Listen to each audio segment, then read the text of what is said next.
E eu gostaria, nesse momento, que você acompanhasse comigo o capítulo 4 e o versículo 1 e verifique o que diz aqui este capítulo.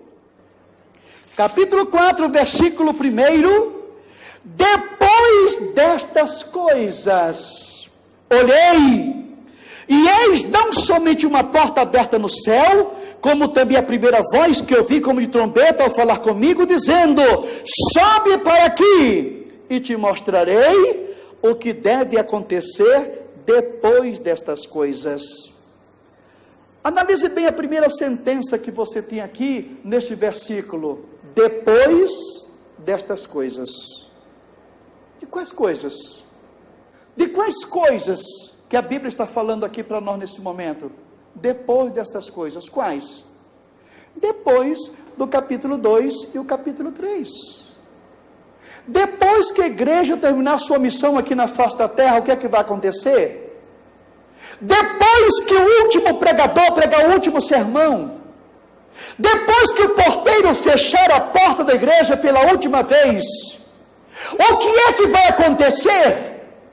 Quando o trabalhador terminar sua obra, e diz aqui a Bíblia Sagrada: depois destas coisas, olhei, e eis não apenas uma porta aberta no céu, mas uma voz que falava comigo, dizendo: sobe para aqui, e te mostrarei o que vai acontecer depois destas coisas. Este aqui, irmãos, é um magnífico convite que é feito para a igreja: sobe para aqui. E a igreja, na figura de João, é que sobe e vai para a glória. Eu te mostrarei aqui de cima, João, as coisas que vão acontecer depois destas coisas. Depois que a igreja terminar sua tarefa, terminar sua obra, terminar sua missão, a igreja tem que ser tirada da terra. Então a igreja ouve esta voz: sobe para aqui, e te mostrarei aqui de cima o que vai acontecer depois destas coisas. E o versículo 2 começa com uma palavra que na Bíblia, de versão atualizada, diz o seguinte: imediatamente. Imediatamente. Esta palavra, imediatamente, é aquela mesma palavra que o apóstolo São Paulo escreveu no capítulo 15, 58 de 1 Coríntios, num abrir e fechar de olhos. E diz aqui, o capítulo 4, versículo 2, imediatamente, ou seja, num abrir e fechar de olhos. Você que está olhando para mim nesse momento, você que está me vendo aqui nesta hora, você sabe o que aconteceria se Jesus Cristo voltasse agora mesmo? Do jeito que você se encontra olhando para mim, você notaria simplesmente que a cena mudou, porque você já não estaria mais aqui, você não estaria mais aqui nesse momento, você não estaria mais aqui nesse instante, porque diz aqui, continue a leitura do versículo 2, imediatamente eu me achei em espírito, e eis armado no céu um trono, e no trono alguém sentado. Que coisa magnífica! A igreja não vai ficar vagando aí pelo céu, ela não vai ficar vagando aí por cima, não. Imediatamente, diz aqui a Bíblia, eu me achei no céu, e eis ali armado um trono, e alguém sentado neste trono. Irmão querido, quem é que está sentado neste trono? É o próprio Deus. E onde é que a igreja vai comparecer? Justamente lá onde Deus está, ali no seu trono, em volta do trono. Glórias ao nome de Jesus. Esta é a promessa magnífica que eu tenho, que você tem, que todos nós temos aqui nesta hora. Glorificado seja Deus. Diz aqui, repetido o versículo 2, imediatamente eu me achei em espírito, e eis armado no céu um trono, e no trono alguém sentado. Versículo 3, e esse que se acha sentado, é semelhante no aspecto à pedra de jaspe, de sardônio, e ao redor do trono há um arco-íris, semelhante no aspecto à esmeralda. Ao redor do trono há também 24 tronos, e assentado nele 24 anciãos, vestidos de branco, em cujas cabeças estão coroas de ouro. Que cena magnífica! Que cena magnífica esta que João está vendo. Irmão, ele vê um trono e alguém sentado nele.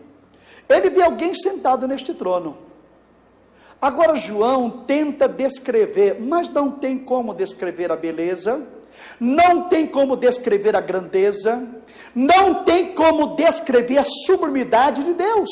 A única coisa que João pôde comparar a Deus foi com pedras fulgurantes, pedras que soltam seus raios brilhantes, ofuscantes para todos os lados. Não dá nem para olhar, porque o seu fulgor, o seu brilho é grandioso, é sublime, é espetacular. E é justamente ali que a igreja, ela vai comparecer no trono onde Deus está.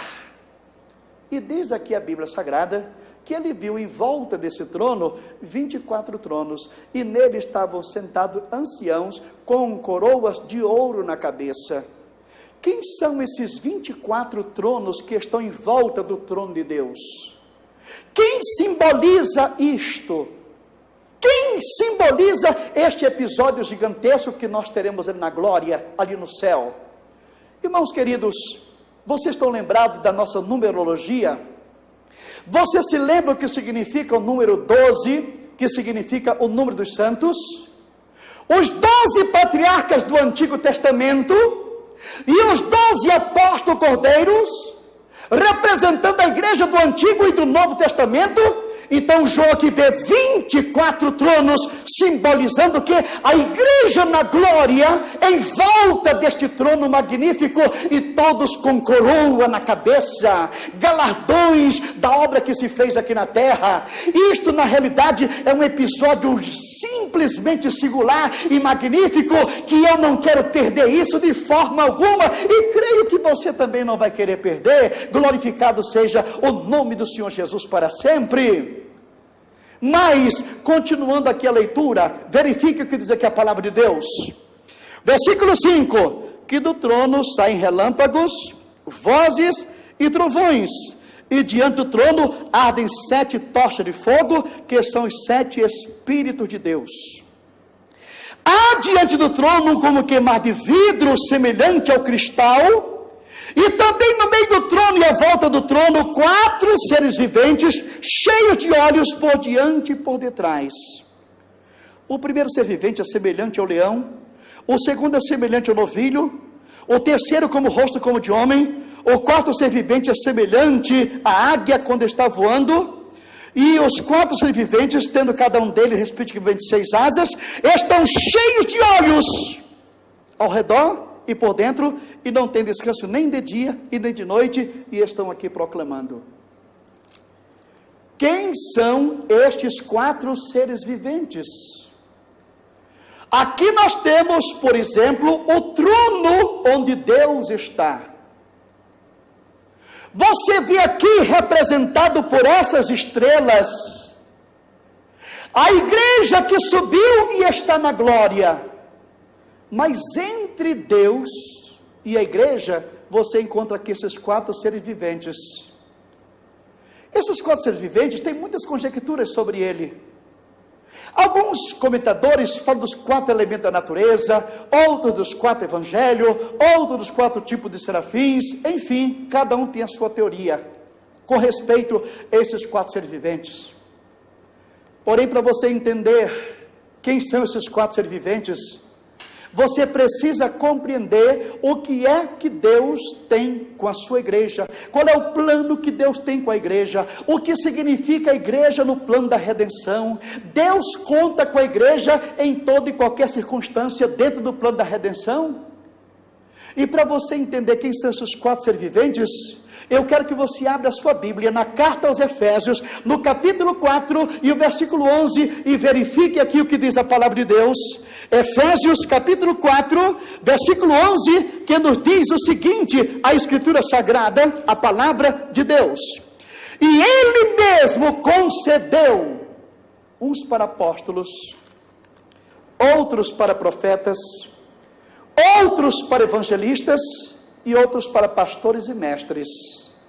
Veja só, Ele mesmo deu uns para apóstolos, outros para profetas, outros para evangelistas e outros para pastores e mestres. Não diz aqui e outros para pastores e outros para mestres, não. Aqui são 4 títulos. Só que todo pastor, ele tem que ser um ensinador. E o que é impressionante aqui, nesse trecho bíblico, esse cântico magnífico e maravilhoso que nós temos aqui, que os 4 seres viventes cantavam: Santo, Santo, Santo é o Senhor Deus, o Todo-Poderoso, aquele que era, que é e que há de vir. Esta liderança composta do grande número de apóstolos, de profetas, de evangelistas, pastores e mestres que já estiveram aqui neste mundo, estão nesse momento ali, neste louvor que estronda a glória, que estronda ao céu. E diz aqui ainda o versículo seguinte, o versículo 9: quando esses seres viventes derem glória, honra e ação de graças ao que se encontra sentado no trono e ao que vive pelo século dos séculos, os 24 anciãos, que você sabe que significa a igreja, prostrar-se-ão diante daquele que se encontra sentado no trono, adorarão ao que vive pelos séculos dos séculos, e depositarão suas coroas diante do seu trono, proclamando. E aqui tem um louvor agora da igreja.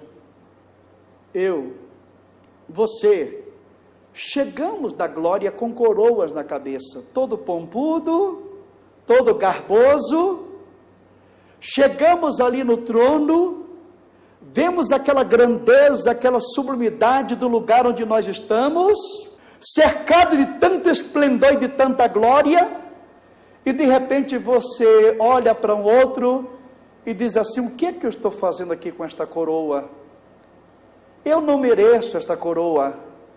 Quem merece toda honra, toda glória e todo louvor é aquele que está sentado no trono. Então a igreja, ela tira a coroa da cabeça e deposita aos pés daquele que está sentado no trono. Nós chegamos ali porque Ele nos ajudou, nós chegamos ali por sua pura e infinita graça. Foi por sua grande misericórdia que nós chegamos vitoriosos lá em cima. Então nós não merecemos coroa nenhuma. Então a igreja tira a coroa da cabeça e deposita aos pés daquele que está sentado no trono. E nesse momento, a explosão deste louvor que nós temos aqui: tu és digno, Senhor e Deus nosso, de receber a glória, a honra e o poder, porque todas as coisas tu criastes, sim, por causa da tua vontade, vieram a existir e foram criadas. Isto aqui, irmãos, praticamente encerra aqui esse louvor da liderança, os 4 seres viventes e os 24 anciãos, que é a igreja, porque agora mudamos de repente a cena. A cena se muda quando nós adentramos o capítulo 5, e neste capítulo 5 você vai ver a cena que se desenrola agora ali na glória, ali em cima. O versículo 1 do capítulo 5 diz o seguinte: vi na mão direita daquele que estava sentado no trono um livro escrito por dentro e por fora, de todo selado com 7 selos. Vi também um anjo forte que proclamava em grande voz: quem é digno de abrir o livro, de desatar os selos? Ora, nem no céu, nem sobre a terra, nem debaixo da terra, ninguém podia abrir o livro, nem mesmo de olhar para ele.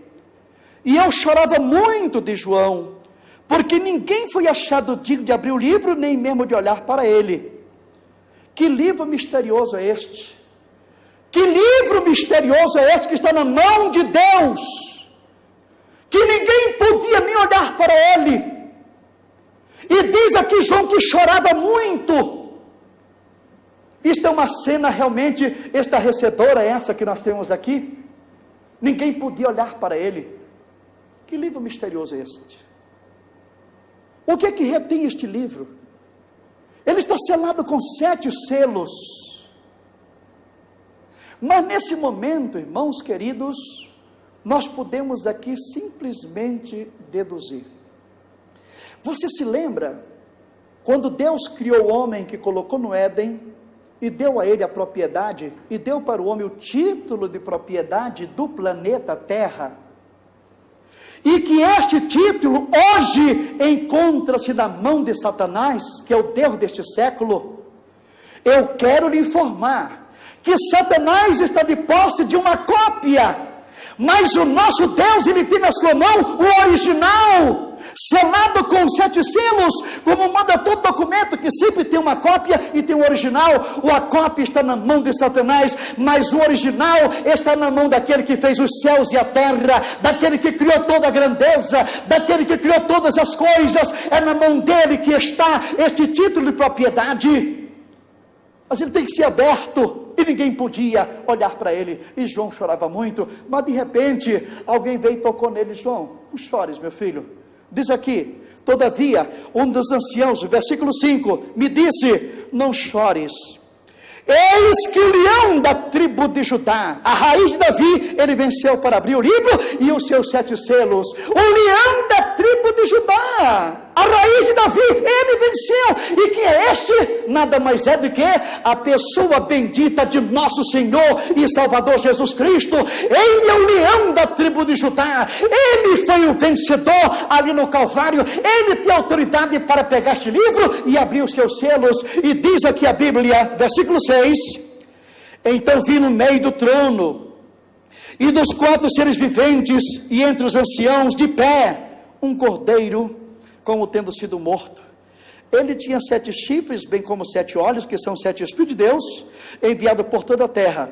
Veio, pois, e tomou o livro da mão direita daquele que estava sentado no trono. E quando tomou o livro, os 4 seres viventes, que é a liderança, os 24 anciãos, prostraram-se diante do cordeiro, tendo cada um deles uma harpa e taça de ouro cheia de incenso, que são as orações dos santos, e entoavam um novo cântico, dizendo: digno és de tomar o livro, de abrir os selos, porque fostes morto, e com teu sangue compraste para Deus os que procedem de toda tribo, língua, povo e nação, e para o nosso Deus o constituístes reino e sacerdote, e reinarão sobre a terra.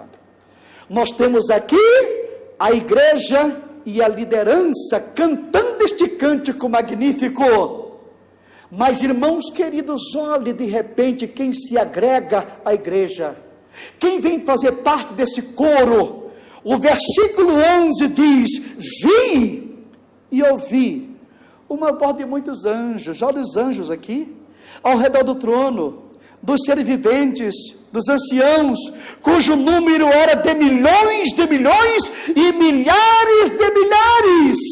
Os anjos se agregam à igreja, e desse cântico, e proclamando em grande voz: digno é o cordeiro que foi morto, de receber o poder, riqueza, sabedoria e força, honra, glória e louvor.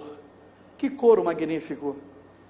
Entre os homens e os anjos, a liderança e a igreja, e esses seres celestiais, que estão nesse momento entoando na glória, este cântico magnífico, este cântico sublime. Mas antes de concluir esta parte, eu quero que você observe quem é que mais entra aqui neste louvor. Continue a leitura que você vai ver. Diz aqui o versículo: então ouvi que toda criatura que há no céu. Quem é que está no céu? Aves, os pássaros, revoadas, os grandes números de pássaros nesse momento entram no louvor. Mas continue a leitura, veja quem entra mais no louvor. Diz aqui a Bíblia: e criatura que há no céu e sobre a terra. Quem que está sobre a terra? Os animais, quadrúpedes, o elefante, a girafa, a zebra, enfim, todos os animais, a onça, o leão, o leopardo, tudo, nesse momento entram nesse louvor, fazem parte desse louvor a Deus. Mas não são apenas os animais que estão aí na terra. Olhe quem mais entra nesse corinho, nesse coro, nesse louvor. Continue a leitura. Diz aqui: debaixo da terra. Debaixo da terra. Quem que está debaixo da terra? A formiga, a minhoca, a topeira. Nesse momento todos eles também se agregam a este louvor. E sobre o mar, quem que está no mar? Os peixes, os cardumes, as baleias, as piabas, tem todo aquele animal, inseto que está dentro do mar, nesse momento se agrega a este louvor. A Bíblia Sagrada diz que tudo que tem fôlego de vida, louve ao Senhor. Tudo que tem fôlego de vida, louve ao Senhor. É homens e anjos e toda a criação neste momento. Você vai se debater em notas musicais. Irmãos amados, e o louvor é grandioso. Olha o que diz aqui a letra: ao que está sentado no trono e ao Cordeiro seja o louvor e a honra e a glória e o domínio pelos séculos dos séculos. E os 4 seres viventes, que a liderança respondiu amém, também os anciãos, que a igreja, prostraram-se e adoraram.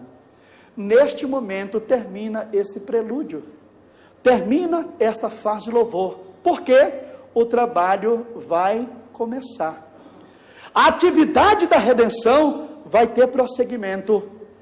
Então continue conosco, porque com toda certeza Deus tem grandes coisas para você. Amém.